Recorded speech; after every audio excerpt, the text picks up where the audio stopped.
There's a person you see every single day. Someone you talk to constantly, someone whose opinions shape every decision you make, whose voice never stops echoing in your head. You shower with them. You eat with them. You fall asleep next to them. And yet, this person is the greatest stranger you'll ever meet. The ancient Greeks carved into the Temple of Apollo at Delphi a command so simple it has haunted humanity for millennia. Know thyself. But here's what they didn't carve into that stone: that knowing yourself is the most terrifying journey you'll ever undertake. Because what if the person staring back at you in the mirror isn't who you think it is? What if everything you believe about your own mind, your own desires, your own identity, is nothing more than a carefully constructed fiction? Carl Jung once said that until you make the unconscious conscious, it will direct your life and you will call it fate.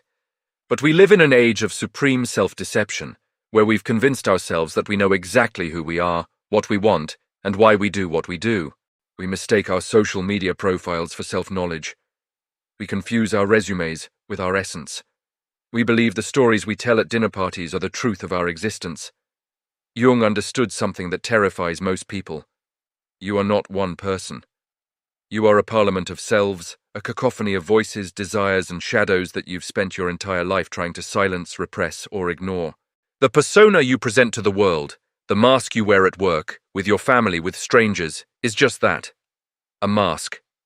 And beneath it lies something far more complex, far more chaotic, and infinitely more real. Socrates declared that the unexamined life is not worth living. But examination requires courage, because what you discover might shatter every comfortable illusion you've built. Nietzsche went further, warning that if you gaze long into an abyss, the abyss also gazes into you. The stranger in your mirror doesn't just reflect what you want to see, it reveals what you've been running from your entire life. The problem isn't that we don't know ourselves. The problem is that we're terrified of what we might find if we truly looked. So we create elaborate defense mechanisms, what Freud called the ego's armor, to protect us from our own truth. We surround ourselves with noise, distraction, constant stimulation. Anything to avoid sitting alone with our thoughts, anything to avoid meeting the stranger who lives behind our eyes. Over the next several minutes, we're going to do something dangerous. We're going to strip away the comfortable fictions you've told yourself about who you are. We're going to journey through the insights of Jung, Freud, Kierkegaard, Sartre, and the ancient Stoics to understand why self-knowledge is both the most difficult and most essential task of human existence. This isn't self-help. This isn't about finding your authentic self or living your truth. This is about confronting the uncomfortable reality that you are far stranger, far more contradictory, and far more unknown to yourself than you ever imagined. By the end of this video, you won't have all the answers, but you'll have something far more valuable: the courage to ask the right questions. Follow the white rabbit. The mirror is waiting. You are not your thoughts. The voice in your head, that constant narrator commenting on everything you do, judging every action, predicting every outcome, that voice is not you. It's a construction, a psychological artifact, and treating it as your true self is the first and most fundamental mistake of human consciousness. Marcus Aurelius, Emperor of Rome, understood this truth while leading armies and governing an empire. In his meditations he wrote, "You have power over your mind, not outside events. Realize this, and you will find strength." But the deeper insight is this: you also have power over your mind's relationship with itself. The Stoics recognized that humans suffer not from events themselves, but from their judgments about events. Epictetus taught that we are disturbed not by things, but by the views we take of them. But this reveals something profound. If your thoughts about reality can be changed, then those thoughts are not reality itself. They are interpretations, narratives, stories your mind tells itself. And Jung called this the ego, the conscious mind that believes it's in control. But beneath the ego lies the unconscious, a vast ocean of impulses, memories, archetypes, and shadows that actually drive most of your behavior. The ego is like a rider on an elephant, believing it's steering the massive beast beneath it, when in reality, the elephant goes wherever it wants.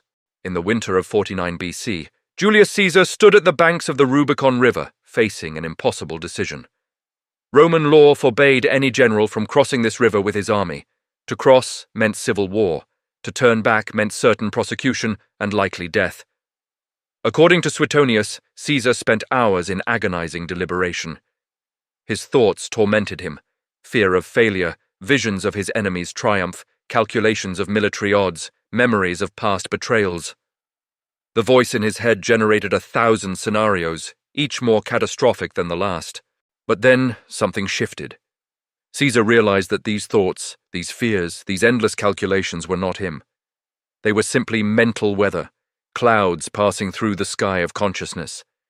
And in that moment of clarity, he spoke the words that would echo through history: Alea iacta est, the die is cast. Caesar didn't silence his thoughts. He recognized them for what they were: noise, not truth. By creating distance between himself and his mental chatter, he found the clarity to act. The thoughts didn't disappear, but they no longer controlled him. Think about your last major decision: a career change, a relationship, a move to a new city. How much of your deliberation was genuine wisdom, and how much was simply your mind spinning in loops, creating elaborate catastrophic scenarios that never came to pass? Modern neuroscience confirms what the ancient philosophers knew.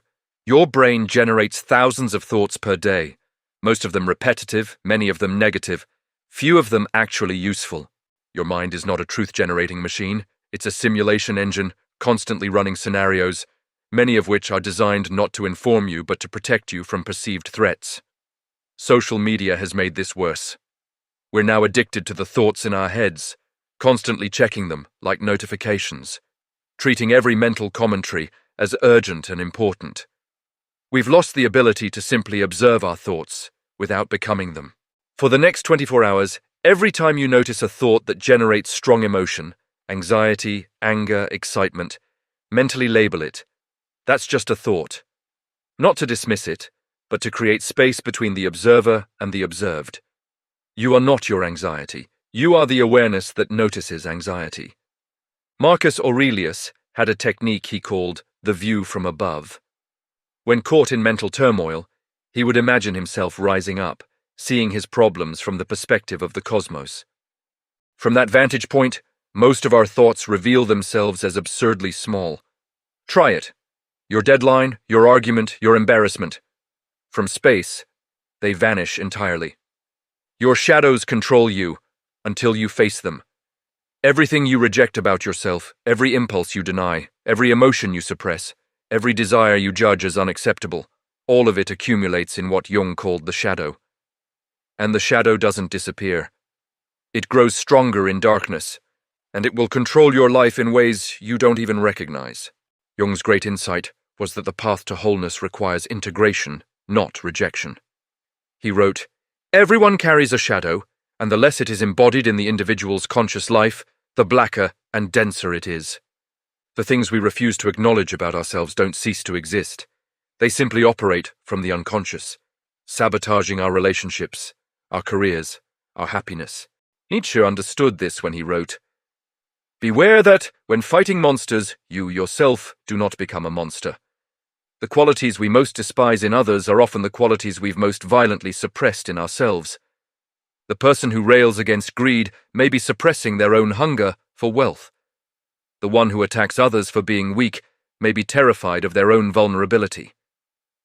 Freud called these defense mechanisms repression, projection, reaction formation. We take the unacceptable parts of ourselves and either bury them deep in the unconscious or project them onto others. But this creates a terrible cost. As Jung warned, what you resist persists. The story of Achilles in the Iliad is fundamentally a story about the shadow. Here was the greatest warrior of the ancient world, a man who defined himself entirely by his martial prowess, his honor, his glory in battle. Achilles had constructed an identity around strength, courage, invincibility. But when Agamemnon took Briseis from him, Achilles' entire identity shattered. He withdrew from battle, sulking in his tent like a wounded child. The great warrior revealed what he had suppressed all along: vulnerability, emotional need, the capacity for deep hurt. His shadow erupted when his beloved Patroclus was killed. Achilles didn't just fight Hector, he desecrated his corpse, dragging it around Troy's walls for days. This wasn't the noble warrior. This was the shadow, rage, vengeance, cruelty that had been lurking beneath his heroic persona all along. The tragedy of Achilles is that he never integrated his shadow. He never acknowledged his vulnerability, his need for connection, his grief, and so these suppressed emotions controlled him, leading him to actions that destroyed his honor and sealed his fate. Your shadow shows up in patterns you can't seem to break. The person who swears they'll never be like their parents then finds themselves repeating the exact same behaviors. The entrepreneur who preaches work-life balance while working 90-hour weeks. The person who claims they want intimacy, but sabotages every relationship that gets too close. Social media has created a culture of shadow projection on an unprecedented scale. We curate perfect versions of ourselves online while attacking others for the very flaws we possess. The influencer preaching authenticity while living behind filters. The thought leader condemning ignorance while refusing to question their own beliefs. Your shadow also manifests in your visceral reactions. The colleague whose confidence makes you irrationally angry might be triggering your suppressed desire for self-assurance. The friend whose messiness drives you crazy might be reflecting your fear of losing control. Make a list of 3 people who trigger strong negative reactions in you. Not just annoyance, but genuine emotional charge. Now ask yourself, what quality in them am I refusing to acknowledge in myself? This is uncomfortable. Good. Discomfort is where growth begins. Jung suggested active imagination, dialogue with your shadow. When you feel impulses you judge as unacceptable, don't suppress them. Ask them what they want. Your anger might be protecting a boundary. Your jealousy might be revealing an unmet need. Your fear might be offering wisdom. The goal isn't to act on every impulse, but to understand what your psyche is trying to communicate. The 3rd law, your identity is a prison. You built yourself. Who you think you are, your beliefs, your values, your personality, your life story, is not a discovery. It's an invention. And most people spend their entire lives imprisoned by an identity they constructed when they didn't know any better. Sartre said, "We are condemned to be free." This terrified people, because it meant that essence doesn't precede existence. You're not born with a predetermined nature. You create yourself through your choices, moment by moment. But here's what makes most people uncomfortable. This means you can uncreate yourself too. Kierkegaard called this the sickness unto death. Despair at not being willing to be oneself, or despair at willing to be a self we're not. We construct identities based on what others expect, what society rewards, what feels safe. Then we spend decades defending these false selves, even when they make us miserable. The Buddhists understood this as attachment to the illusion of a permanent self. What you call I is just a collection of habits, memories, thoughts, and sensations in constant flux. The person you were at 15 is not the person you are now, and yet we cling to these identity narratives as if our survival depends on them. In the frozen winter of 1812, Napoleon Bonaparte watched his Grande Armée crumble in the Russian campaign. Of the 600,000 soldiers who invaded, fewer than 100,000 would return. This was more than a military defeat. It was the shattering of an identity. Napoleon had constructed himself as destiny incarnate, the man who conquered Europe, who rewrote history through sheer will. His identity was built on an ever-expanding narrative of triumph. He couldn't be just another leader. He had to be legendary. But identity is a trap. When the Russian winter proved stronger than his will, when his armies starved and froze, Napoleon faced a choice: admit that his self-concept was fiction or double down. He chose to double down. After escaping Russia, he couldn't accept a diminished role. He couldn't be satisfied with what he had. His identity demanded more conquest, more glory. This led to the 100 Days, Waterloo, and final exile. Napoleon died on St. Helena, still clinging to the identity that had destroyed him. He wrote, "I am not a man like other men. The laws of morality do not apply to me." Even in defeat, he couldn't let go of the story he'd told himself about who he was. Your identity is killing opportunities you don't even see. "I'm not a creative person" prevents you from trying art. "I'm an introvert" becomes an excuse to avoid connection. I'm not good with money ensures you'll never learn financial literacy. These aren't truths about your nature. They're stories you told yourself once, probably to make sense of a painful experience or to fit in with a group. And now you're living inside that story like it's a law of physics. The modern world intensifies this trap. Your LinkedIn profile becomes who you are. Your political affiliations define your entire worldview. Your consumption patterns, the shows you watch, the brands you buy, the restaurants you frequent, become markers of identity. We've turned ourselves into brands, complete with consistent messaging and target demographics. But here's what's both terrifying and liberating. You can change your story anytime. The person who says, "I could never do that," is really saying, "The story I tell myself about who I am doesn't include that." Rewrite the story. Complete this sentence 10 times. I am someone who... Look at your answers. These are the bars of your prison. Now ask, which of these is actually true and which is just a story I've been telling myself? Most of them are stories, and stories can be rewritten. For 1 week, act as if you're a completely different person. Not fake, but experimental. If you identify as shy, act as if you're outgoing. If you think you're disorganized, act as if you're meticulous. Notice how easy it is. Notice how your core identity is more fluid than you thought. You're not discovering who you are, you're inventing it every single day. So far, we've dismantled 3 comfortable illusions.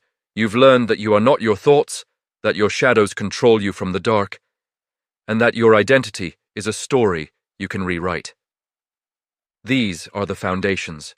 You now understand that the stranger in your mirror isn't a fixed entity. It's a process, constantly shifting, hiding, revealing. But here's where most people stop. They gain this awareness and think that's enough. They read the philosophy, nod along, maybe even share it on social media. But awareness without action is just intellectual entertainment. If you've made it this far, you're ready for something deeper. You're ready to follow the white rabbit all the way down. Leave a comment below sharing which of these first 3 laws hit you hardest. And if you haven't subscribed yet, do it now. Because what comes next isn't for passive observers. It's for those brave enough to reconstruct themselves from the ground up. The first 3 laws were defensive. They taught you what you are not, but knowing what you're not is only half the battle. The real question remains. If you're not your thoughts, not your shadows, not your identity story, then what are you? The next 2 laws are dangerous because they require something most people aren't willing to give: complete honesty. Not the kind of honesty where you admit small flaws to appear humble. Real honesty. The kind that strips away every comfortable lie you've told yourself. The kind that might make you unrecognizable to the people who think they know you. Nietzsche warned, no price is too high to pay for the privilege of owning yourself. Are you willing to pay that price because the stranger in your mirror is about to become much stranger and much, much more real? Suffering is the only teacher you can't ignore. Very moment of comfort, every period of ease, every time you successfully avoid pain, you're not living. You're merely existing.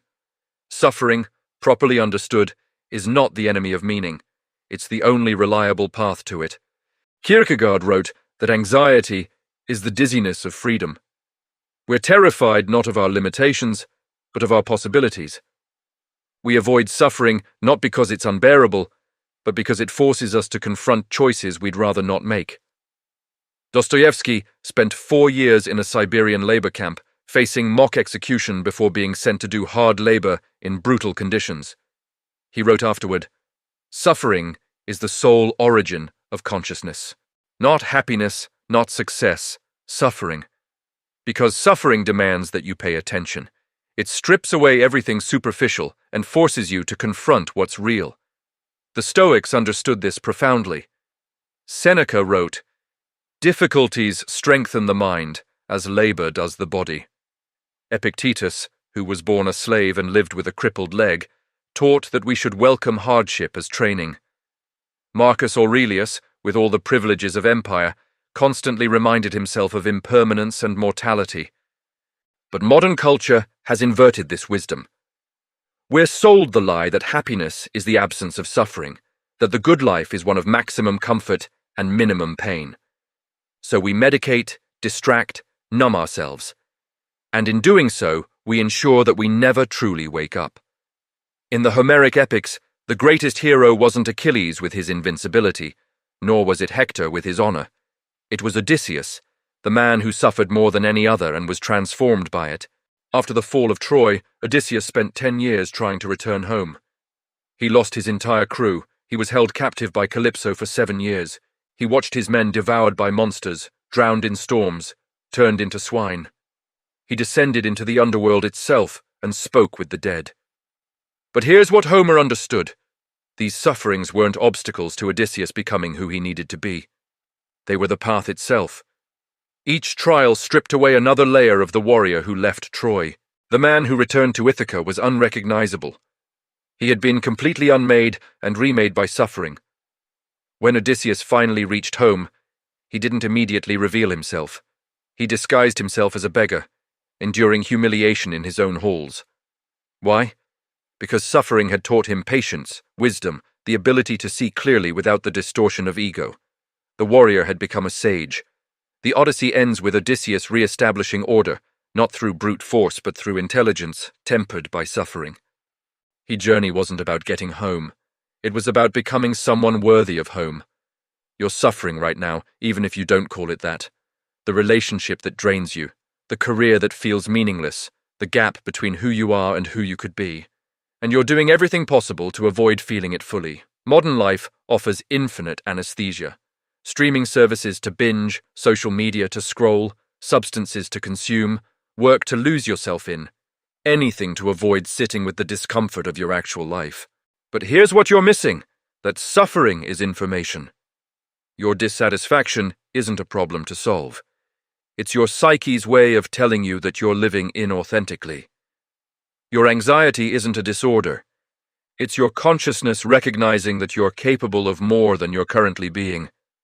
Viktor Frankl, who survived Auschwitz, wrote that suffering ceases to be suffering the moment it finds meaning. Not that we should seek suffering, but that when it arrives, and it will arrive, we can choose to let it transform us or destroy us. Stop running from your suffering. The next time you feel psychological pain, loneliness, anxiety, grief, anger, don't immediately reach for distraction. Sit with it. Give it your full attention. Ask it, what are you trying to teach me? What part of my life needs to change? Your suffering is trying to wake you up. Let it. Voluntary hardship. The Stoics practiced poverty for a day, fasting, sleeping on hard ground. Not as punishment, but as preparation. Choose one form of discomfort this week and embrace it fully. Cold showers. A day of silence. Fasting, physical exertion. You'll discover that you're far stronger than comfort has allowed you to believe. Death is the mirror that reveals your life. You will die. Every person you love will die. Every achievement, every possession, every identity you've constructed will vanish. And this isn't a problem to solve or a fact to accept intellectually. This is the only truth that can set you free. Heidegger called it being toward death. Most people exist in what he called forgetfulness of being. We go through the motions, lost in the trivial, the daily, the they-self. But the awareness of death, properly confronted, can shock us into authentic existence. The Stoics made this the foundation of their philosophy. Marcus Aurelius wrote, "You could leave life right now. Let that determine what you do and say and think." Not morbid pessimism, but radical clarity. When you realize that this could be your last conversation, your last meal, your last sunrise, everything becomes precious, and most of what you worry about becomes absurd. Seneca wrote, "We are dying every day. Every hour that passes takes from us a part of life, and even while we grow, life decreases." Most people live as if they have infinite time. They postpone meaning, delay authenticity, wait for someday, and someday never comes. But there's something even more profound here. Memento mori, remember death, isn't just about appreciating life. It's about recognizing that the person you think you are will also die. Your personality, your beliefs, your self-concept, all temporary.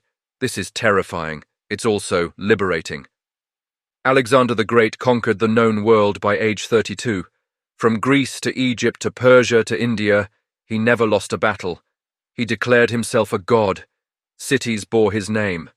His empire stretched across 3 continents. He was, by any measure, immortal in reputation. And then, in Babylon, at 32 years old, he fell ill. Probably malaria, possibly poisoning. Within 10 days, the god-king was dead. His generals gathered around his deathbed and asked, "To whom do you leave your kingdom?" Alexander reportedly whispered, "To the strongest." Within years, his empire was torn apart. His generals fought brutal wars for succession. His son was murdered. His dream of a unified empire dissolved into chaos. Everything he built, everything he conquered, everything he thought would make him immortal, gone. But here's the profound lesson. Alexander knew he would die. After consulting the oracle at Siwa, who supposedly confirmed his divinity, Alexander became obsessed with finding the ends of the earth, with achieving feats that would echo through eternity. He wasn't running toward glory, he was running from mortality. His entire conquest was, in some sense, a denial of death. And death didn't care.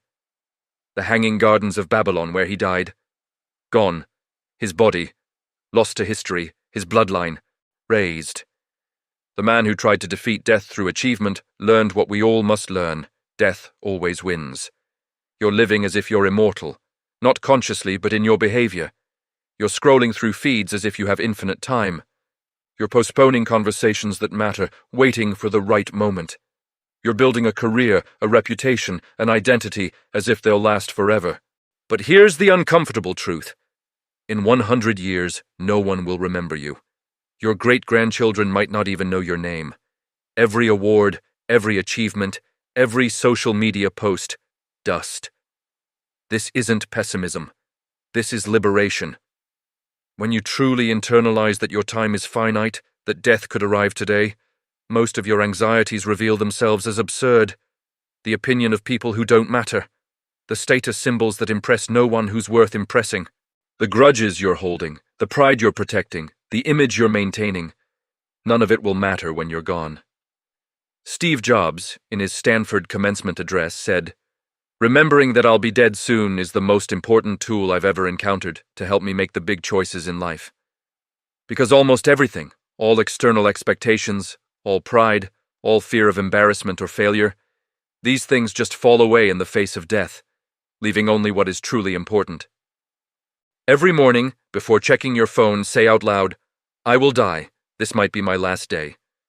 Not to be morbid, but to be awake. Ask yourself, if this were my last day, would I spend it the way I'm about to spend it? Most days the answer will be no. Let that guide your choices. Write your own eulogy, not the sanitized version for public consumption, but the honest assessment. What do you hope someone would truthfully say about how you lived? Then compare that to how you're actually living. The gap between those 2 documents is where your real work begins. The stranger in your mirror is still there, but now you see them differently. Not as a fixed entity to be understood once and filed away. Not as a problem to be solved, but as an ongoing mystery, a process of becoming, a constant negotiation between who you've been and who you're choosing to be. Jung said, "The privilege of a lifetime is to become who you truly are." But he also knew that this process never ends. You don't arrive at some final self and get to rest. You are always under construction, always in flux, always stranger than you thought. The 5 laws we've explored aren't rules to follow, they're invitations to wake up, to stop living on autopilot, to confront the uncomfortable truths you've been avoiding. Your thoughts aren't you. Your shadows need integration. Your identity is negotiable. Your suffering is the path. Your death is the mirror that reveals your life. Socrates said, "The unexamined life is not worth living." But examination is just the beginning. After examination comes choice. After choice comes action. After action comes transformation. The question isn't whether you'll meet the stranger in your mirror. You meet them every single day. The question is whether you have the courage to truly see them, in all their complexity, contradiction, and possibility, in Follow the White Rabbit.